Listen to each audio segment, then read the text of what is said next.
上期说到，林千怡与我追踪唐仔至香港红馆，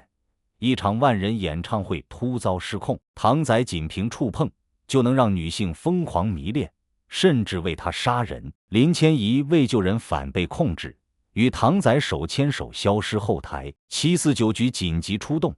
记忆清除药剂从天而降，全场万人瞬间失忆。可真相更骇人，唐仔体内分泌致命费洛蒙，浓度暴涨10倍，连林千怡都沦为他的傀儡。张默以龙虎山定身咒险制住他，可唐仔却借站街女反杀逃脱。高亮率200精锐空降香港，放狠话，感动我的人，我要他后悔一辈子。而此刻，林千怡病房内，一场精心设计的感情戏正悄然上演。接下来请继续聆听。现在想起来，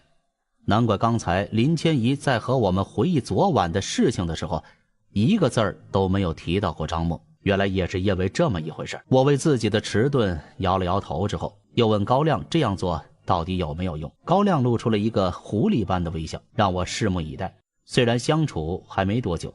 不过高亮给我的印象一直是老奸巨猾。他既然这么有自信，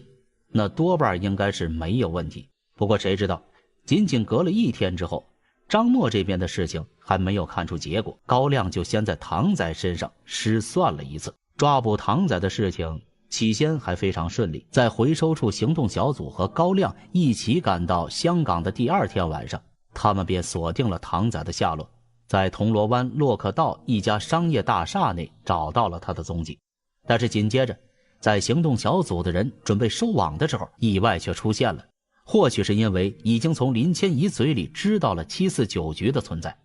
那个唐仔在行动人员即将靠近他之前，竟然认出了他们的身份。见到唐仔扭头就逃，回收处的人也不再隐藏，开始收拢人马对唐仔围追堵截。眼看已经快要将他抓住的时候，却不慎让唐仔溜进了大厦里的一间拉拉酒吧内。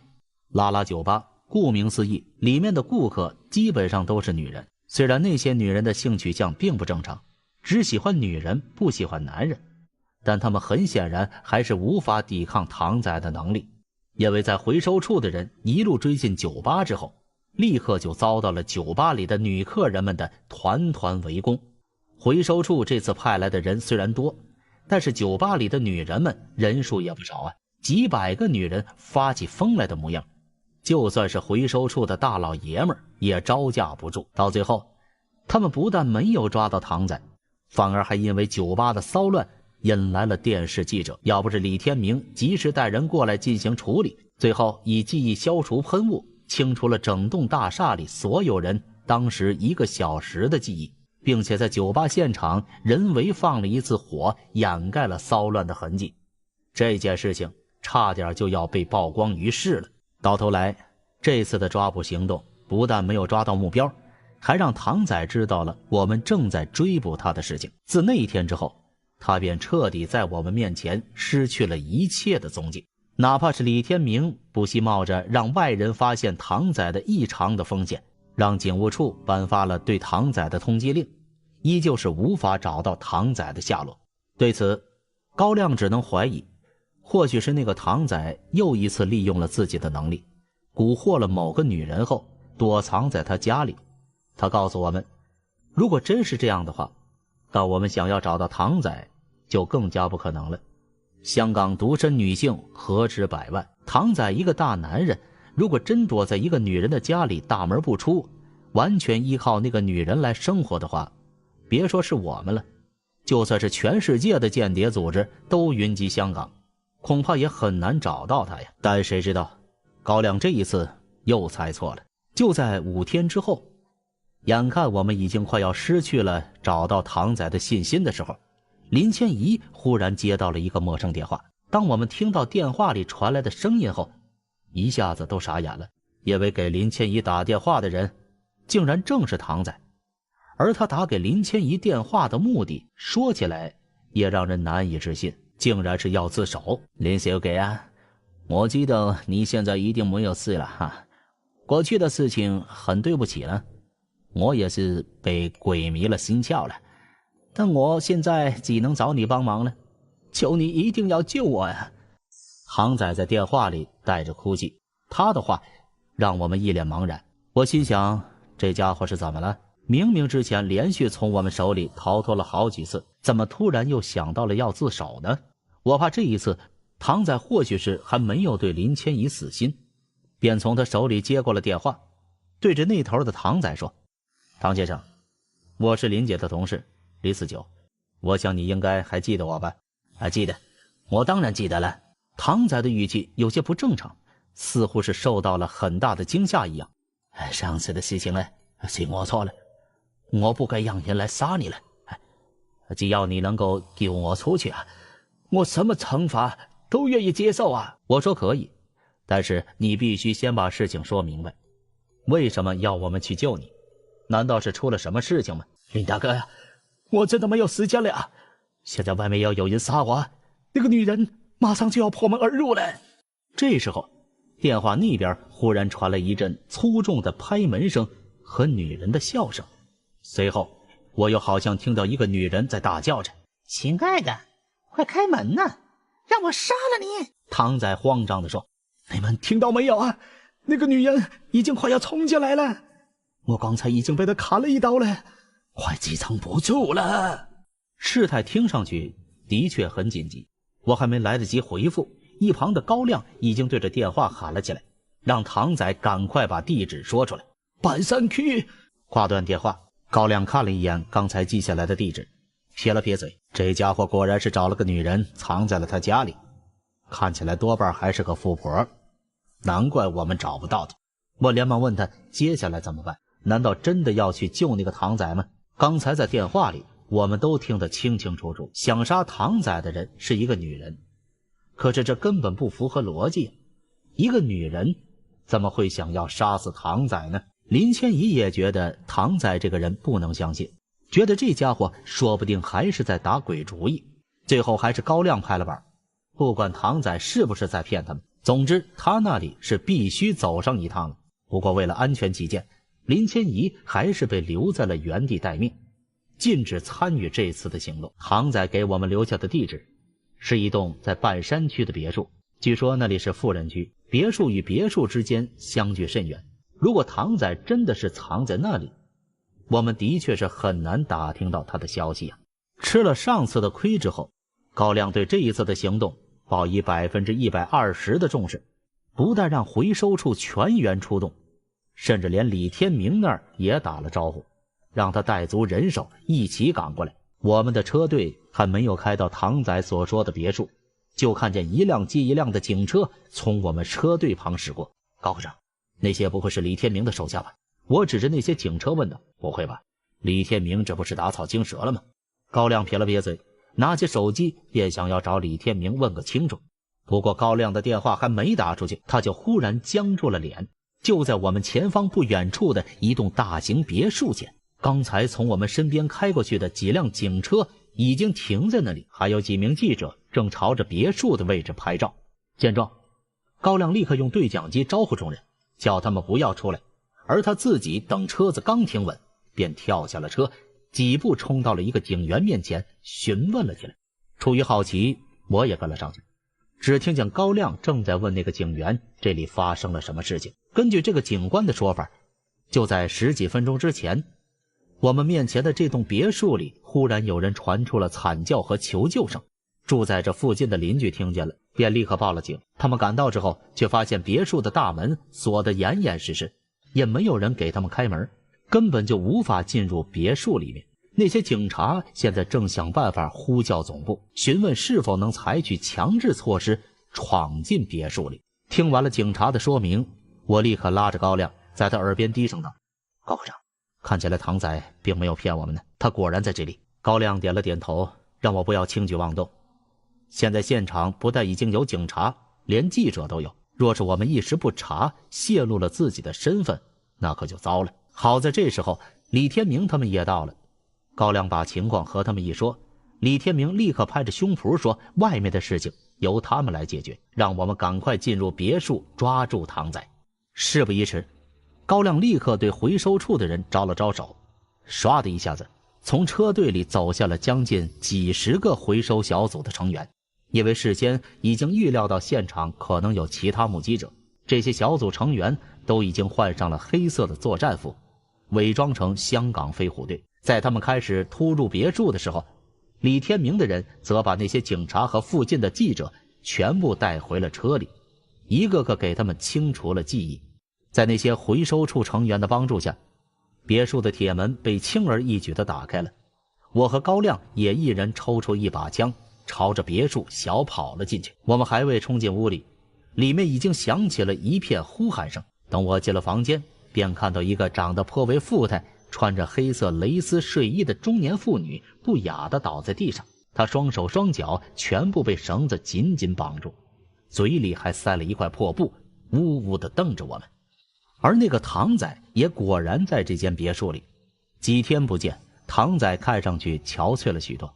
肩膀上被划了一条大口子，血水正不停地从里面冒出来。除了唐仔之外，还有一个回收小组成员也在接受包扎，他的手臂似乎是被人砍了一刀，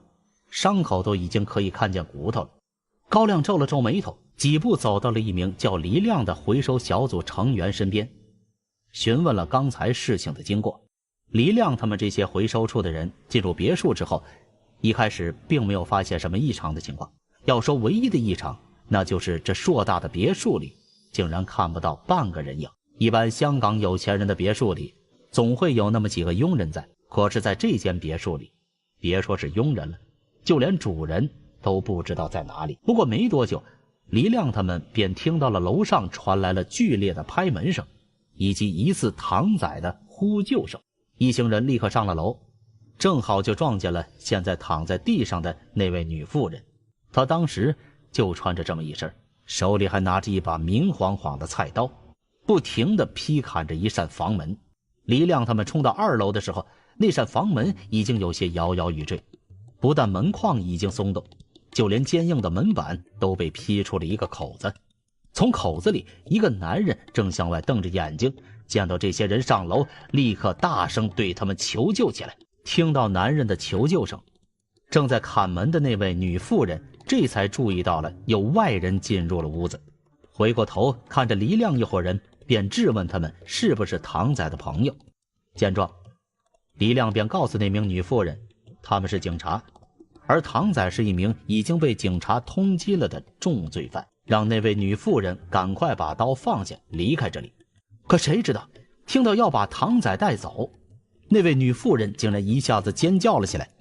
拿黎亮的话说，那个女妇人当时发出了好像是小女孩见到自己心爱的东西要被人抢走的尖叫声，随即便举着菜刀朝着他们冲了过来。黎亮的一名队友因为冲在最前面，一时间有些措手不及，来不及躲开，只能下意识的想要抬起手臂去格挡，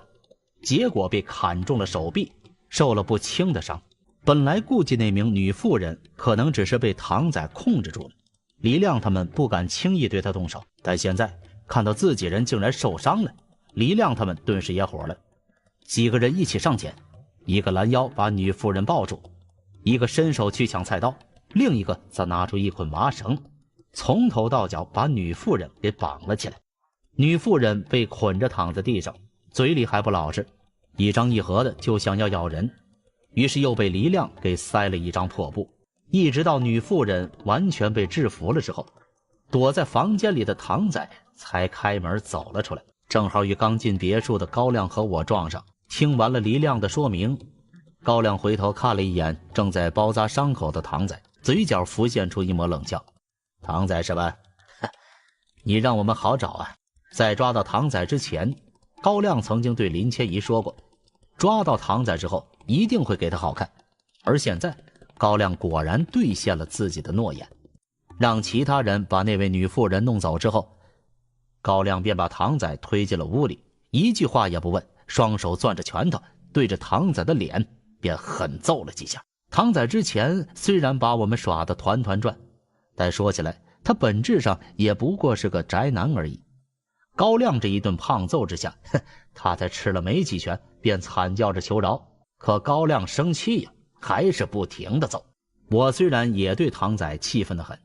可我觉得眼下还不是揍他的时候，于是便劝道：高科长，消消气儿就可以了。现在要紧的是，趁着外面的目击者数量还不多，赶快把这小子带回去，免得夜长梦多呀。高亮没好气儿地看了我一眼，也不说话，又踢了唐仔一脚，才对身后回收处的人招了招手，让他们把人带走。事实证明，我的猜测果然没有错。在我们把唐仔和那位女妇人从别墅里带走的时候，外面又陆陆续续有更多的记者聚集了过来。高亮让李天明带人挡住了他们，自己则带着唐仔还有回收处的人离开了这里。在回去的路上，依着回收处人的意思，像唐仔这样对女性具有极强蛊惑的人物，已经属于乙级级别的能力者，对社会安全具有极大的破坏性，必须要立刻将他送回内地，交由保管处关押起来。但是消了气儿的高亮对唐仔的能力还是很感兴趣，他提议在送他去内地之前，先让我们审问一次。不过因为担心唐仔的能力，对于他的临时关押地点，这些人一直没有达成统一。毕竟只要在唐仔附近的女人就有可能会被其蛊惑，但香港这么大点地方，要找一个看不到女人的地方却还真的不容易，因为就连驻港部队里的军营里都有女兵存在。到最后呢，还是李天明替我们想了个办法，他联系了离岛区一座熟识的和尚庙，让我们把唐仔带到那里去审问。那座寺庙是香港少数不对外开放的寺庙之一，里面只有和尚，自然不用担心唐仔又做出什么幺蛾子的事情。在那座寺庙的一间禅房里，高亮亲自出马，对唐仔进行了审问。除了他之外，我也一起参与了进去，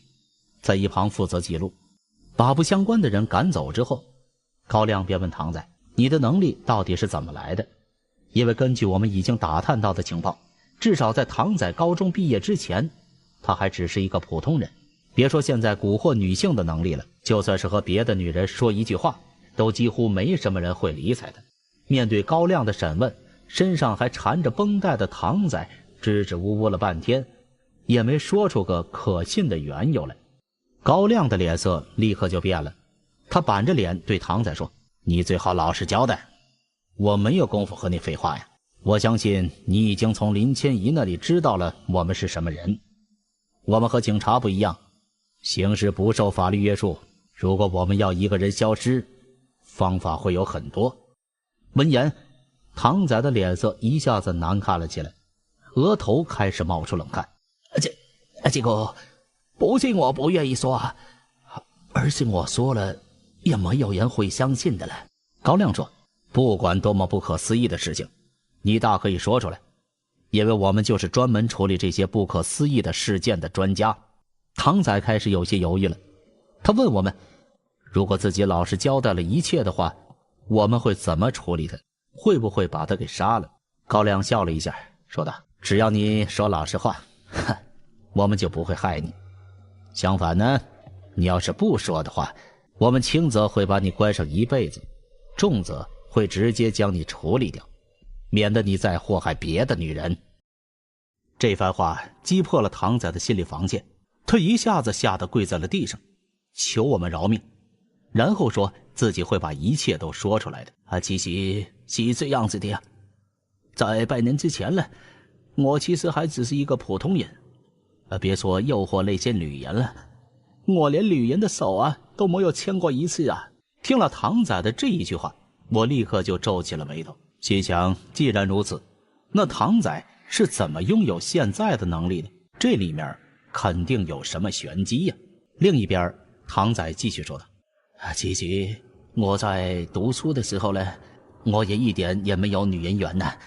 因为我性格内向，不爱说话，自己各方面条件了也不好，那个时候几乎没有女生愿意和我交往的了。我主动去对别人告白，还被人嘲讽自己是癞蛤蟆想吃天鹅肉啊。后来我父亲炒股失败，跳楼自杀，我替他还了一身债务，从高中辍学，就更没有哪个女人愿意再和我交往了。离开高中呢，进入社会之后，我发现自己的女人缘更加糟糕了。以前虽然没有女人愿意和我交往，但至少呢，还有女生肯和我说话嘞。可这社会上的女人却比学校里的还要现实。那些女人在知道了我的情况之后，别说交往了，就是和我说话都觉得嫌弃。那些该死的女人，也不看看她们自己长什么样子呀！一群恐龙妹呢，竟然还嫌弃我没钱，没有长相啊！唐仔说到这儿，高亮已经忍不住皱眉打断了他：“我没时间听你的悲惨过去，给我说重点，你的能力是怎么来的？”唐仔立刻唯唯诺诺的点了点头，继续说：“高中辍学之后呢，我为了还清债务便给人打工过日子呀。好不容易还清了欠款后呢，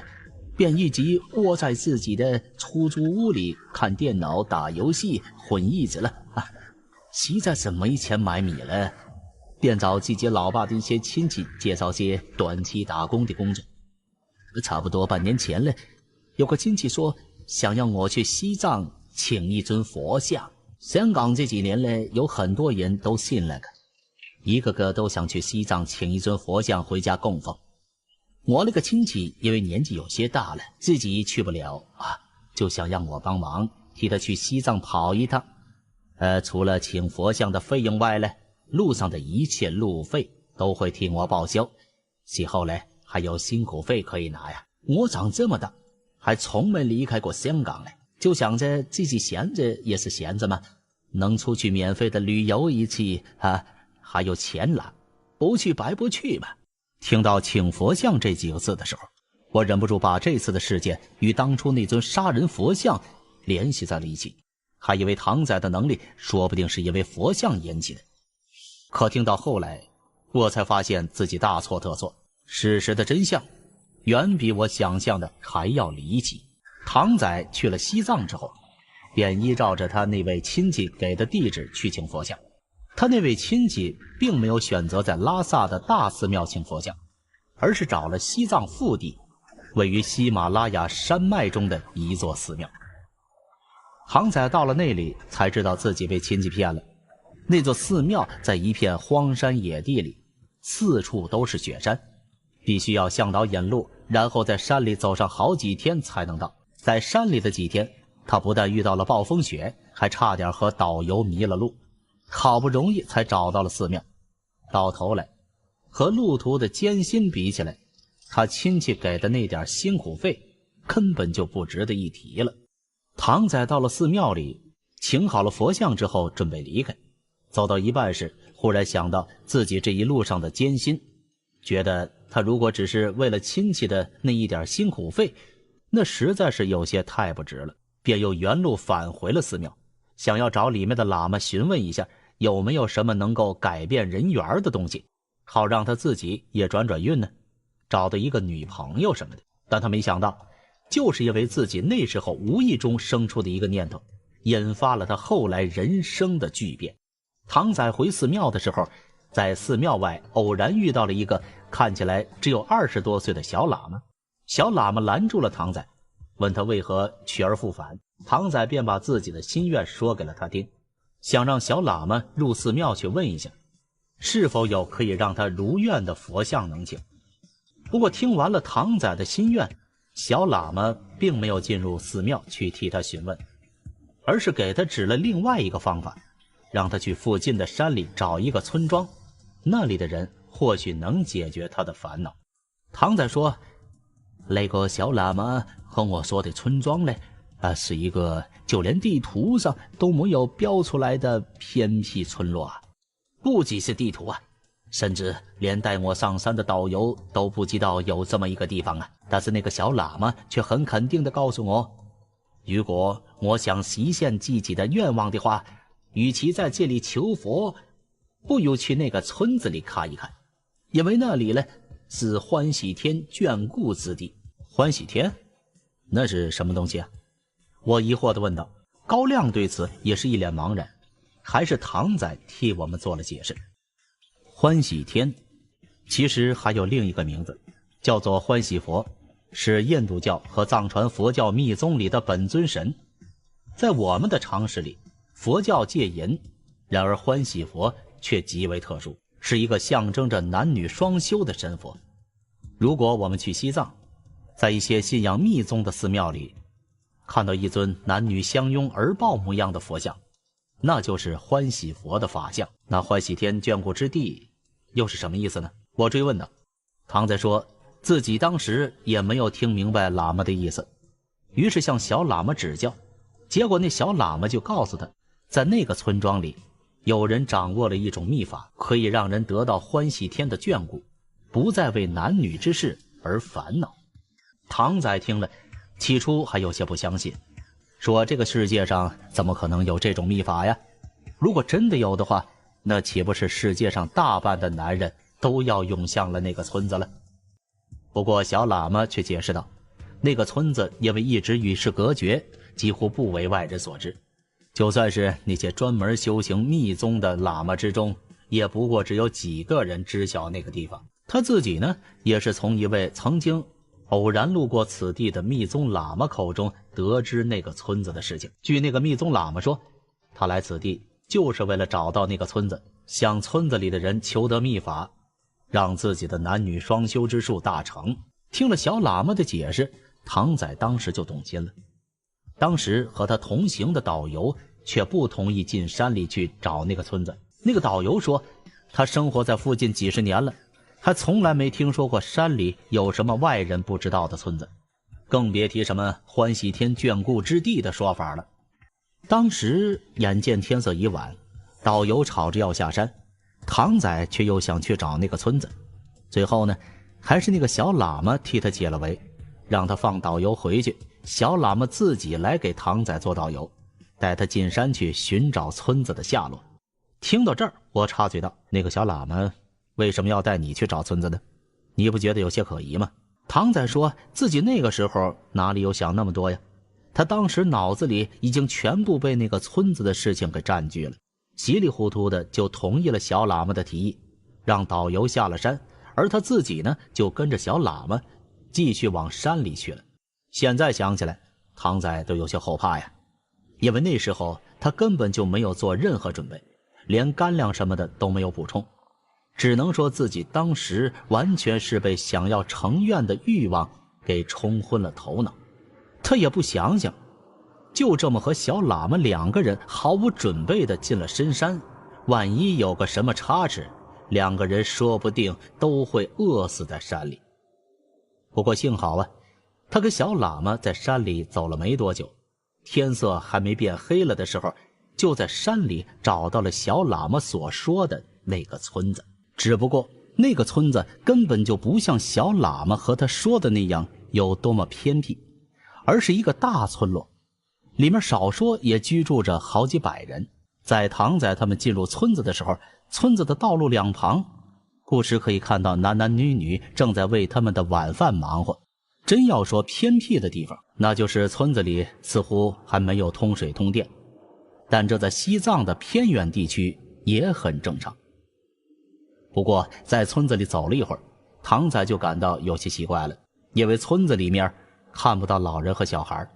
入目所及的都是一些看起来和他差不多年纪的年轻男女，而且这些男男女女竟然无一例外的都是一些俊男与美女。除此以外，还有一件小事也引起了唐仔的注意。在他和小喇嘛进入村子之后，很快就有许多男子走出自己的家门来欢迎他。走在路上，迎面而来的男人也会对他施以微笑。可奇怪的是，村子里的女人却全部都对他退避三舍，别说对他打招呼了，就是走在路上擦肩而过时，那些女人都会远远地和唐仔保持距离，一直等到他远离之后才会继续走回道上。不过对于那些女人的奇怪反应，当时唐仔因为已经在香港习以为常了，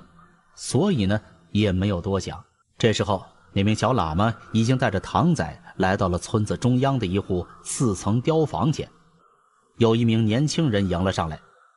这个看上去最多也才30岁的小伙子，竟然对唐仔自称是这个村子的村长。他问唐仔是不是来修双修秘法的。唐仔顿时有些不好意思，红着脸说自己不是喇嘛，不敢奢求什么双修秘法，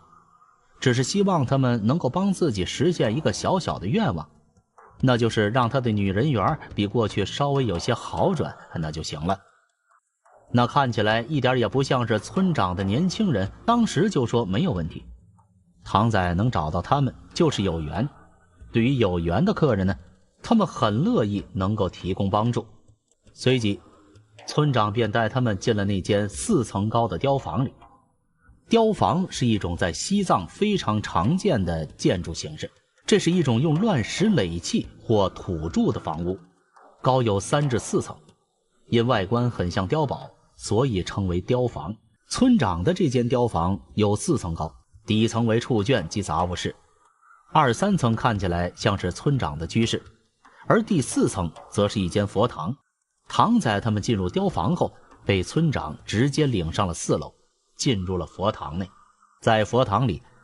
唐仔看到了许多他在寺庙里没有见过的佛像，这些佛像的法相都是2人一组，一男一女，四臂相拥，胸脯紧紧贴紧，赤身裸体，做相拥交合的模样。和唐仔一起来的小喇嘛告诉他，这些佛像就是欢喜天。佛堂里的欢喜天大约有10几尊，其中有1尊最为特殊，差不多有2米之高。男身与女身虽然相拥而抱，但是最重要的器官却还没有结合。那领着唐仔上楼的村长进了佛堂之后，便直奔这座佛像。他在佛像脚下取出了一个白色的小瓷瓶，随后将瓷瓶放在了佛像女身的下方。没过几秒，从佛像女身的丝部竟然流出了一股清水，清水装满瓷瓶后便自动停息。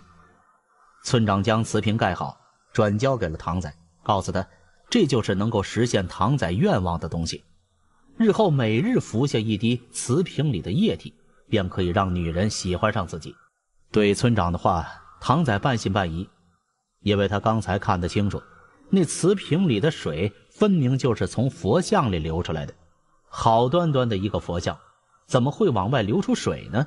还是从女身的内里流出来的液体？这种来历不明的液体竟然要他吞服，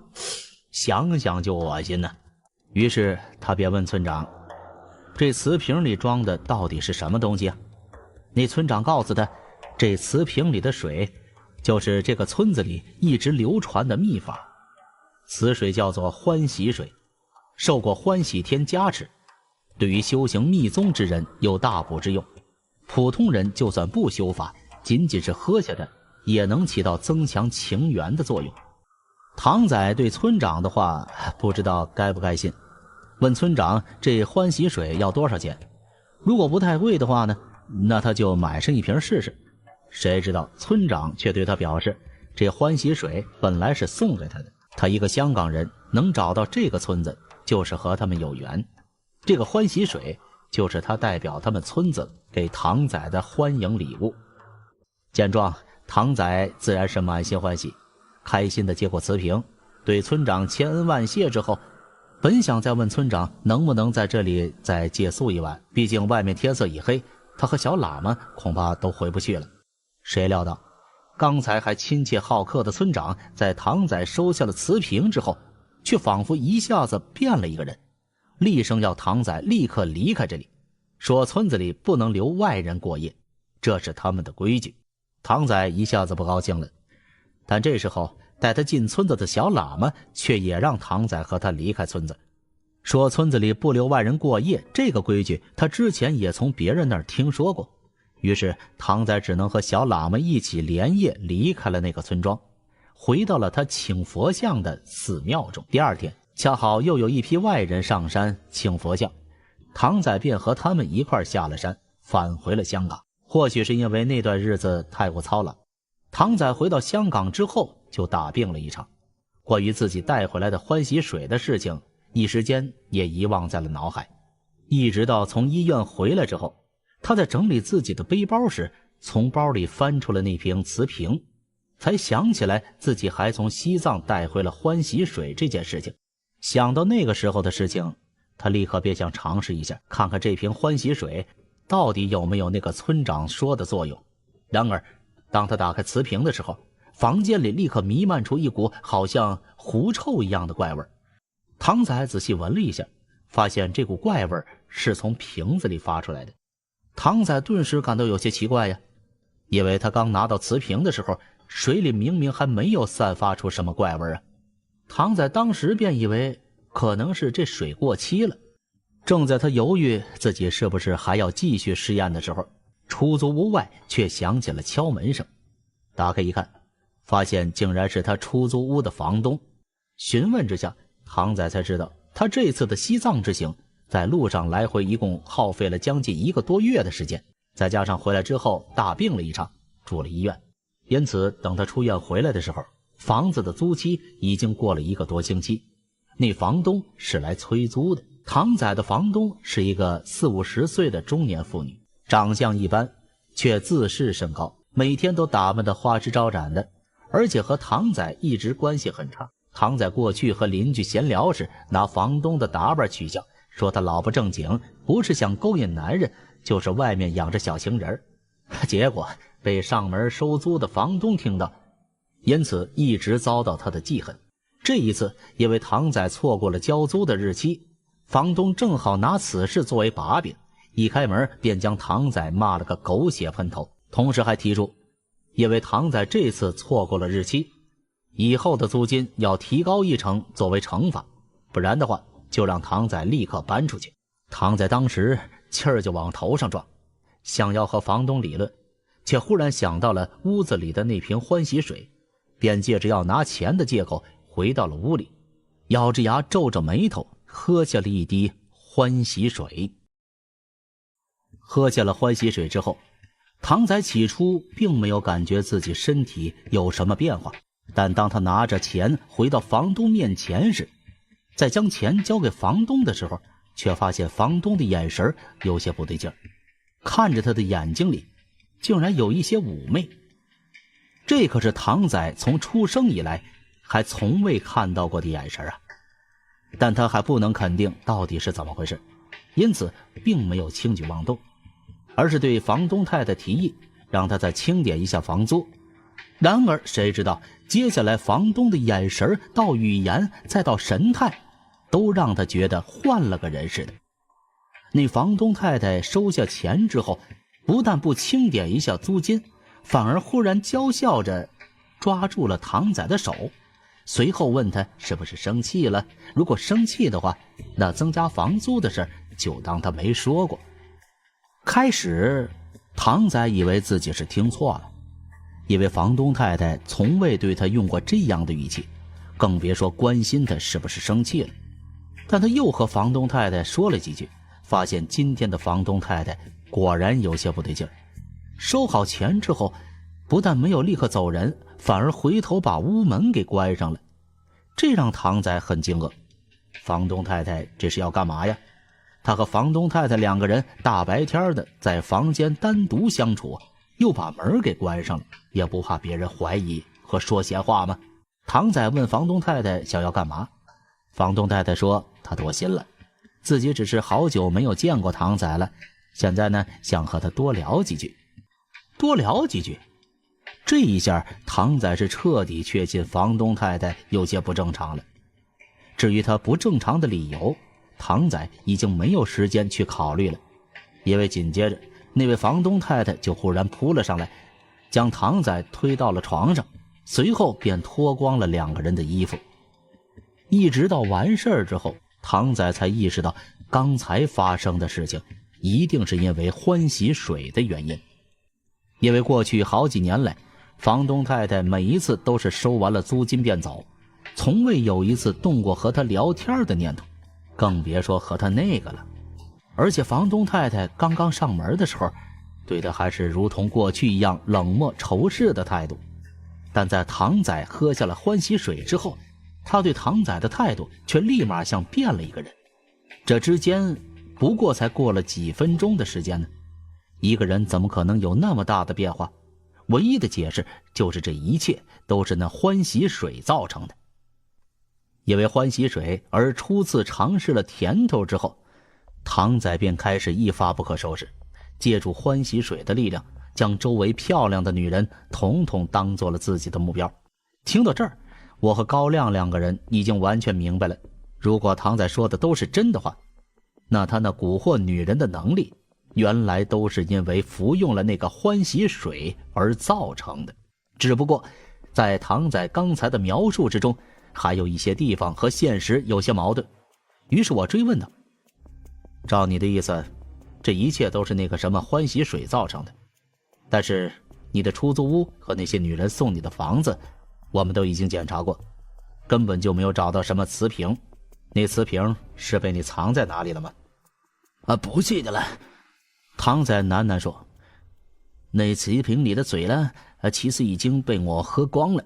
那个瓶子也被我扔了，你们当然找不到了。喝光了！高亮大叫道：你刚才不是说只要每天喝1滴就行了吗？怎么这几个月就喝光了？这个……唐仔脸上陪着笑回答道：我不过就是想要让效果再强一点而已吧。原来虽然在房东太太身上尝到了甜头之后，但房东太太毕竟年纪有些大，也根本不是唐仔喜欢的类型。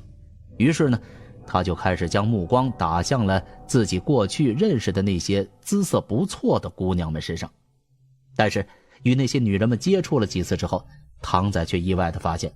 他没有办法像房东太太那次一样，在接触之后的几分钟里就能够让对方主动上床倒贴。在和那些女人接触的过程中，唐仔虽然发现这些原本对他视若无睹，连正眼都懒得给一个的女人，这一次却对唐仔高看了许多，不但能够对他有说有笑，甚至还会主动邀约，邀请唐仔日后一起出去玩乐。但是除此以外，唐仔就无法再进一步了。他尝试了几次想和女方去宾馆开房，但全都被对方无一例外的严词拒绝了。而且唐仔的唐突邀请反而还让已经产生了好感的对方对自己产生了厌恶之感，再次冷落远离了自己。连续尝试了几次之后，一直到有一次在出租屋附近，唐仔偶然遇到了一位站街女，最后把人家带回去免费来了一次之后，他才想到了一个可能性，那就是房东太太和站街女那2次成功的案例或许是一个意外。因为无论是已经到了虎狼之年的房东太太，还是那个站街女，她们原本就是对于那方面的事情比较放得开的女人。送她欢喜水的村长曾经说过，欢喜水只是让她增强情缘的，它起到的作用或许只是增强女人对他的好感，而并不能让他立刻就和女人上床。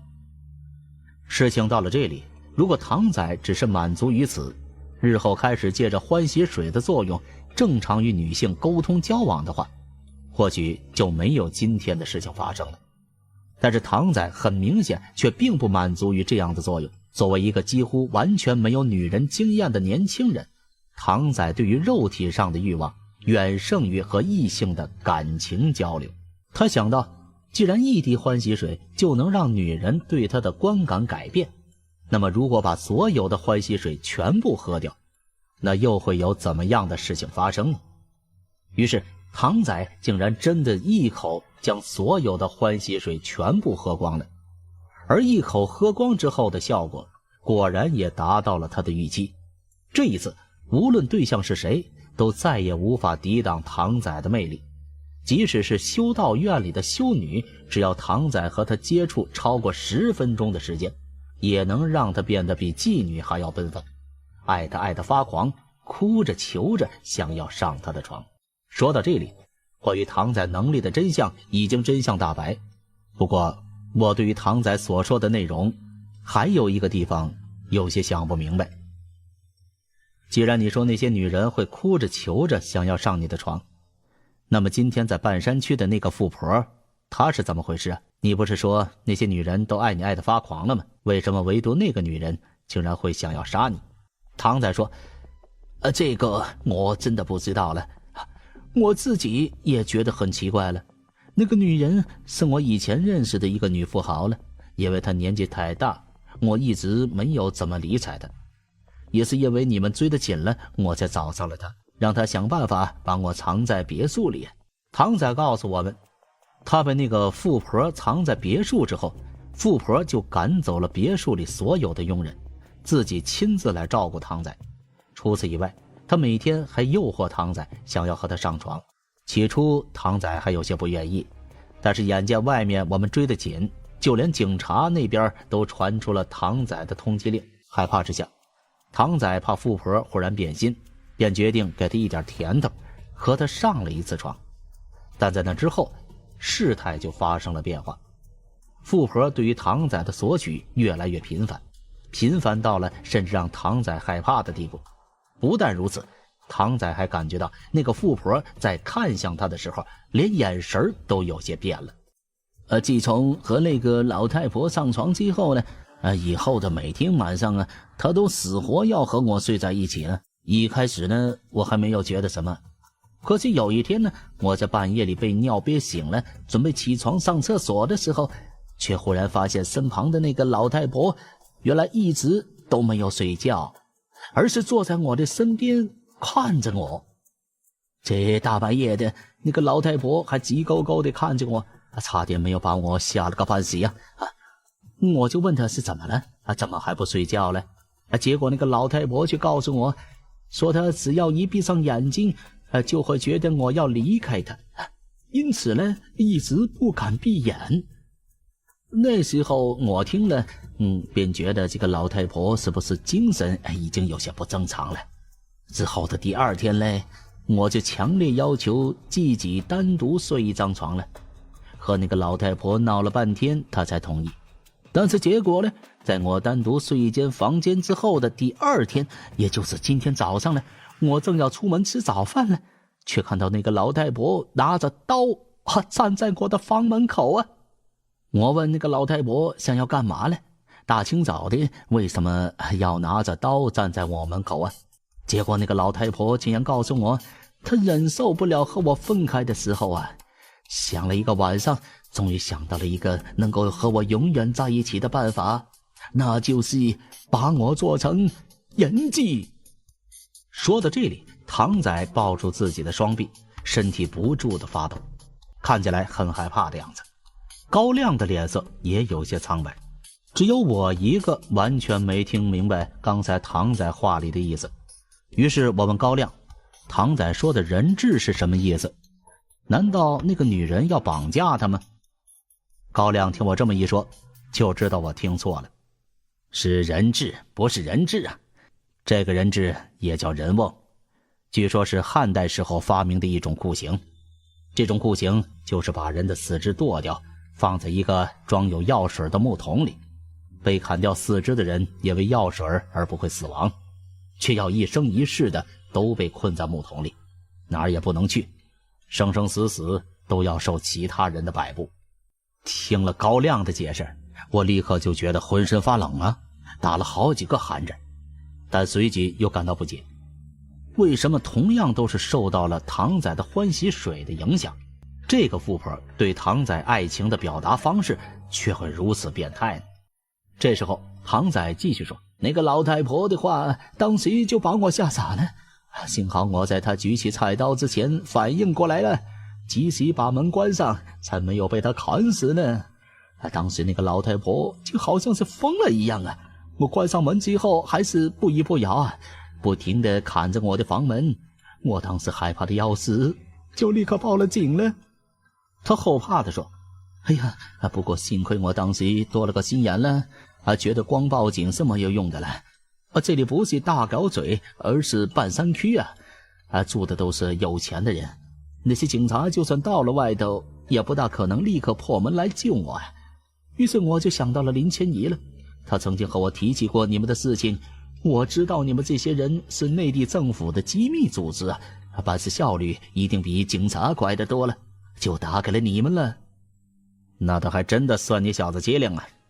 我们来的时候，门外那些警察还真的在磨磨蹭蹭的，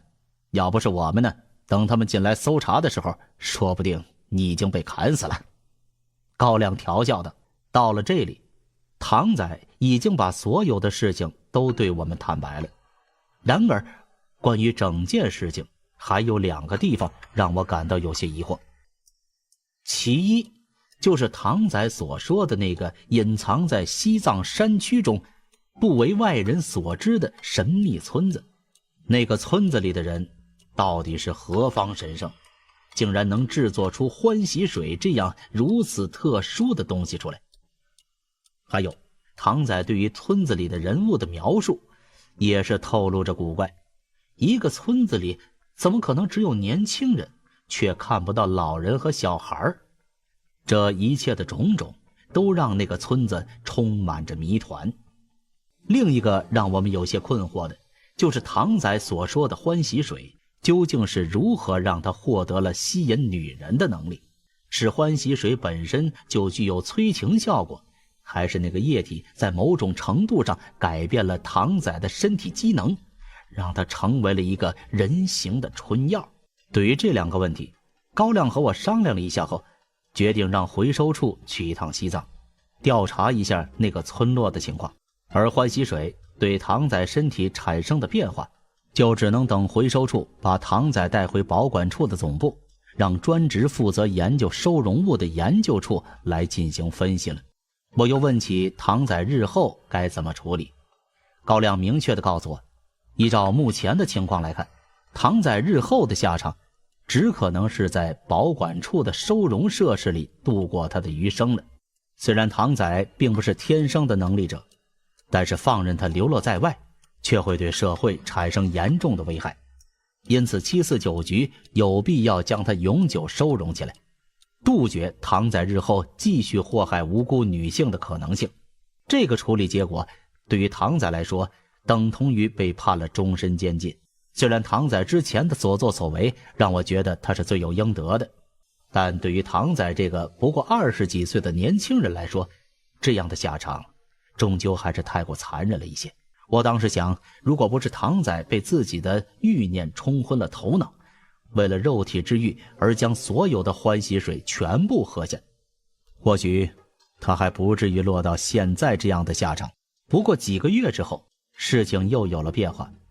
原本可能终生监禁的唐仔，或许是得到了老天爷的眷顾，得到了重获自由的一丝希望。为了保持故事的完整性，我在这里还是先把唐仔最后的结果提前说一下吧。那时我因为某个事件刚从海外回来，回到749局的时候，高亮给了我一个报告，说是我以前处理的某个事件有了最新进展，让我自己看一下。我接过报告瞟了一眼，发现竟然是几个月前唐仔的事件的后续报告，不禁有些奇怪。那件事儿都已经过去了好几个月了，不是说唐仔已经被保管处作为乙级能力者秘密看押起来了吗？怎么还会有他的后续报告呢？带着一丝好奇，我抽出了报告的那张。出乎我意料的是，这份报告其实是一段检查报告。根据报告的落款来看，似乎是局里那个专职负责研究收容物的研究处在收容唐仔之后对他进行的一份身体检查报告。这份报告替我解答了一个之前我们一直无法理解的谜题，那就是唐仔从西藏得到的欢喜水究竟对他的身体产生了什么影响，才会让他具有蛊惑女人的能力。研究处在对唐仔进行了全方位的常规身体检查之后，发现其体内各个器官身体指标均无异常，与常人没有什么不同。后来负责检查的研究人员在查阅了调查处提交的事件报告中发现，受唐仔影响的女性体内都会出现费洛蒙浓度异常的症状，因此便将调查方向转向了对唐仔体内的费洛蒙进行检查。结果发现，在唐仔的皮肤表层细胞上出现了异于常人的一种特殊细胞，这种细胞会散发出一种特殊的类固醇，增强唐仔身体里原本自然散发出的费洛蒙。而根据测试，经过增强之后，唐仔身体里散发出的费洛蒙程度是理论上人类男子所能散发出的1000倍。除此以外，它所散发出的费洛蒙还拥有普通人身上的费洛蒙所不具有的特殊性质。通常情况下，人体散发出的费洛蒙在一段时间后就会自动被氧化，并不能持久。但是唐仔的费洛蒙在被其他异性吸收后，却能够始终保持化学性质的稳定，也就是说根本就不会自己散去。而这些稳定的费洛蒙持续堆积在人体里之后，就会产生受影响者体内费洛蒙浓度异常的状况。费洛蒙是存在于人和动物体内的天然化学信息，它能激发性吸引及其系列反应，但是由于费洛蒙的作用不能持久，因此一般情况下异性之间是很难单纯因为费洛蒙而受到影响的。但是唐仔的费洛蒙因为具有极强的稳定性，所以才导致了和他相处一段时间之后，女性会不受控制的对他产生强烈的性冲动。也就是说，唐仔口中提到的欢喜水真正的作用便是在他皮肤表层产生了一种特殊细胞，从而改变了唐仔的费洛蒙性质，让他的费洛蒙具有了超越常人数百倍的效果。另外，在对某位志愿者进行人体实验时，研究人员还发现，长期暴露在唐仔的费洛蒙影响下，会对女性的理智产生恶劣的影响。体内不断凝聚的异常费洛蒙会让女性因为被激发的性吸引而产生对唐仔的特殊占有欲，这种欲望达到顶点之后，会使得试验者试图杀死唐仔，来实现对他的永久占有。看到这里，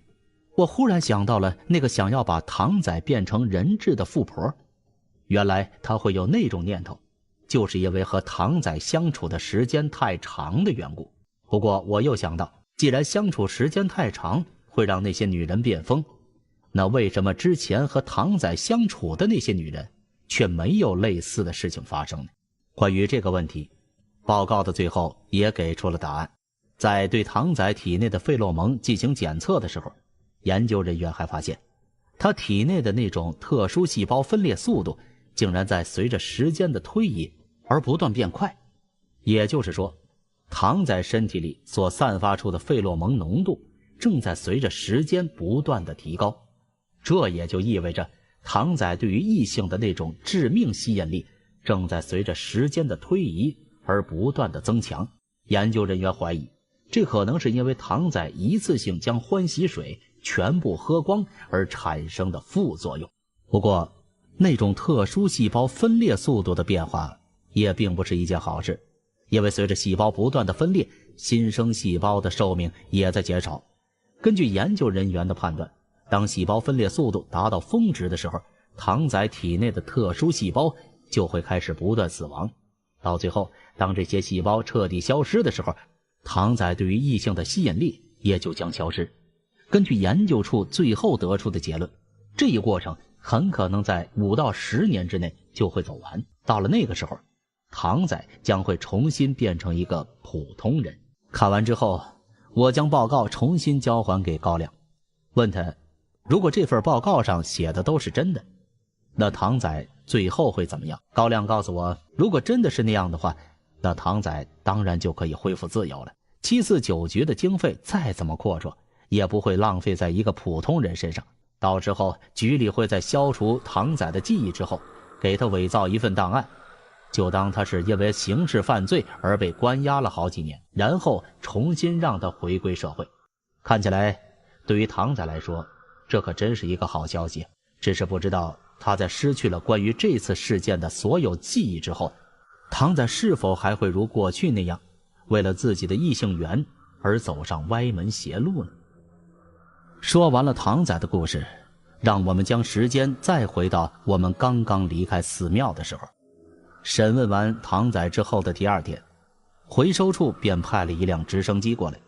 直接通过空路将唐仔带回了内地，随后经过秘密的渠道将他送往了保密处的机密看押地点内。而在送唐仔上了直升机之后，我们此次的任务也基本已经告一段落，开始准备离开香港。不过在我们离开之前，高亮给张默打了一个电话，让他在我们离开之前，最后再和我们碰一个头。我知道，他是想要在离开之前，最后尝试着说服张默一次，让他和我们一块返回东海。自从被林千怡那一番表演气走之后，张默就再也没有和我们联系过。我原本以为他已经和 Z 先生的表演团队离开了香港，没想到高亮一个电话打过去之后，他竟然立刻就赶到了我们这儿。见到张默，高亮便一副老狐狸的表情像是吃定了他似的。他先是把唐仔的事情告诉了他，随后便开门见山的询问关于回调查处的事情考虑的怎么样了。张默沉默了片刻，随后看了看一旁的林千怡，又将目光转向了我，对高亮说：高科长，回答这个问题之前，我希望能和林49谈一谈。高亮对他的请求似乎并没有感到奇怪，直截了当的同意了。可以啊，小林，我们先出去一会儿，你们两个好好聊一下。等到他们离开房间之后，我心想，我和张默这家伙从见面到现在一共也没有聊过几句，我和他能有什么好聊的？便没好气儿的问张默：你要找我谈什么呢？张默紧盯着我，又沉默了好一会儿，一直到我快要失去耐心，准备去开门让高亮他们进来的时候，他才问我道：林49，你和林千怡到底是什么关系？我挠挠头抱怨了一句：我和林姐的关系和你有关系吗？当然有关系。张默毫不掩饰地说：林49，我想你也应该已经看出来我对林千怡的感情。1年多前我曾经向林千怡求过婚，虽然被她拒绝了，但是我对她的感情一直到现在也没有变过。所以我再问你一遍，林千怡和你到底是什么关系？我和她是……我停顿了一下，说：目前只是好朋友兼搭档吧，关系不错的那种。对于我的回答，张默明显不信。那不可能，那天我可是亲眼看到的，千怡她竟然抱了你，难道你不知道吗？过去林千怡曾经因为是能力症，被局里的老一辈人像实验品一样对待，结果在心里对于他人接触产生了障碍，除了任务需要之外，一直都会避免与人接触，更别提和别人拥抱了。啊，有这种事情？我有些惊讶地说道。老实说，和林千怡相处了大半年，我根本就没有察觉出林千怡竟然有这种毛病。等等，张默这么一说，我倒的确想到了一件事，那就是在三胖调入3科进行实习的时候，在练习搏击擒拿的项目的时候，林千怡倒是的确没有亲自手把手教过三胖，而是让我替他代劳。当时我还没觉得有什么不对劲儿，现在想来，林千怡的确是在练习的时候根本没有和三胖有过直接的接触。张默似乎也看出了我的确不知道这件事情，便追问道：你真的不知道这件事情？那关于林千怡的妹妹，难道你也不知道吗？轰！张默的话仿佛在我脑海中打了一个响雷似的，将我震得有些头晕眼花。林千怡竟然还有一个妹妹，那也就是说，我的老爹其实有2个女儿了。为什么林千怡竟然从来都没有告诉过我呢？张默继续说道：林千怡每隔几个月便会在调查处请一次长假，独自一个人去一个地方，其实她就是去见自己的妹妹。这件事情你真的也不知情？张默的话让我想起了自己刚加入749局开始实习期的时候，有一次林千怡曾经请了一个长假，我当时还问他是去哪里，林千怡给的解释是要去见一个亲戚。那个时候我就觉得奇怪，因为林千怡曾经亲口对我说过，这个世界上他除了下落不明的父亲之外，已经没有亲人。既然如此，那他去见的又是哪个亲戚？而现在张默已经给了我答案，原来林千怡去见的竟然是他的妹妹。可是我不明白呀，为什么在他妹妹这件事情上，林千怡会刻意的对我隐瞒呢？我实在是想不通，便问张默这到底是怎么回事？林千怡为什么不让我知道她有一个妹妹呢？在我说话的时候，张默一直盯着我的脸，他仿佛是看出了我并没有在说话，脸上顿时露出有些得意的表情。看来你没说错呀，你和千怡的关系的确也就是这样了。我忙问他，你这话是什么意思？张默对我笑了笑，并不回答，反而直接把门打开，对高亮他们说已经聊完了。高亮和林千怡两个人走了进来，后者看着我，眼神好像在问我刚才聊的是什么。我看着林千怡，心里却犹豫着要不要去问她关于她妹妹的事情。我心想，林千怡会对此隐瞒，一定有她的道理。从张默刚才所说的话来看，似乎林千怡的童年曾经发生过什么很糟糕的事情，或许这也是她一直不愿意和我说起她妹妹的原因。既然如此，那我到底要不要问她呢？就在我思量的时候，另一边高亮则对张默似笑非笑地问起：怎么样啊，你现在有决定了吗？我原本以为就我和张默刚才那些没头没脑的聊天，他哪能那么快就做出了决定。可谁料到张默竟然张嘴说道：是的，高科长，我已经决定了，今天和你们一块回去。不只是我，就连林千怡都对张默的决定很吃惊。三人之中也只有高亮一副早料到如此的表情。我一开始虽然没有想明白，但后来便想通了，这个张默多半是因为我才决定回749局的。